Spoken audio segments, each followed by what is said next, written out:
Assalamualaikum warahmatullahi wabarakatuh. Salam sejahtera buat kita semua. Pada kesempatan yang berbahagia ini, perkenalkan, nama saya Arsyad Muhaimin, mahasiswa dari Fakultas Farmasi dan Sains UHAMKA, Prodi Farmasi Angkatan 2020, akan menjelaskan tentang translasi. Ada yang tahu nggak sih apa itu translasi? Translasi adalah proses penerjemah urutan nukleotida yang berada pada molekul mRNA yang dirangkai oleh rangkaian asam amino untuk suatu penyusun polipeptida atau protein. Proses ini dilakukan oleh sel, yaitu ada dua sel ya kawan-kawan, yaitu ada sel prokariotik dan sel eukariotik.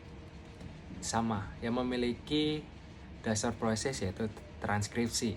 Jadi sebelum masuk ke dalam proses translasi, mereka berdua sel ini melalui proses transkripsi.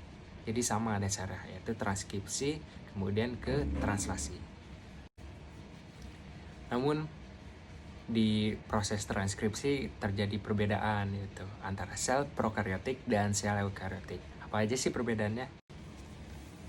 Perbedaannya pada untuk sel, kedua sel ya, ada sel eukariotik sama sel prokariotik. Kita bahas yang sel prokariotik.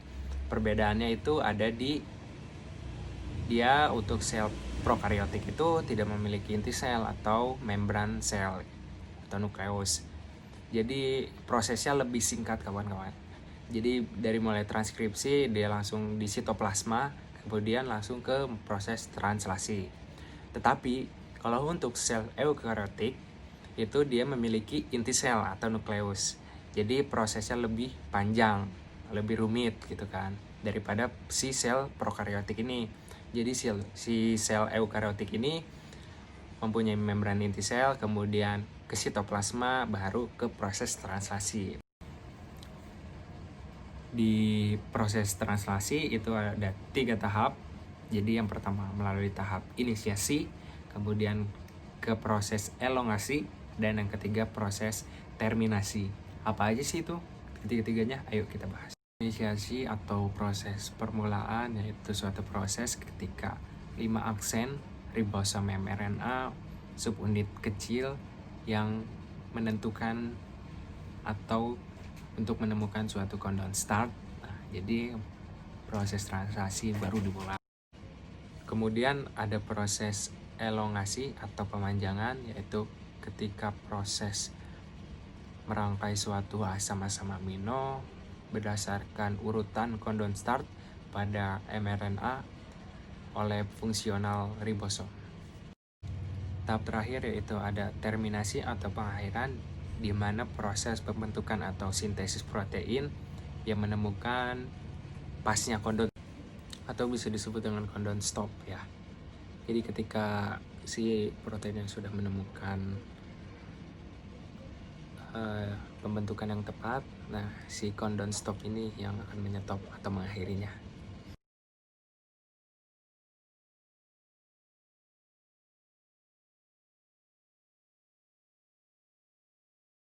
Terdapat 3 tipe RNA di dalam proses translasi. Apa aja? mRNA atau messenger RNA itu berfungsi mengantarkan informasi dari DNA menuju ke inti sel atau nukleus. rRNA atau ribosomal RNA yaitu suatu gabungan protein menuju ke ribosom. tRNA atau transfer RNA yaitu mentransfer asam-asam amino menuju ribosom yang kemudian diubah bentuk menjadi polipeptida atau protein. Baik, terima kasih. Cukup sekian yang dapat saya sampaikan tentang materi translasi. Kurang lebihnya mohon maaf. Wassalamualaikum warahmatullahi wabarakatuh.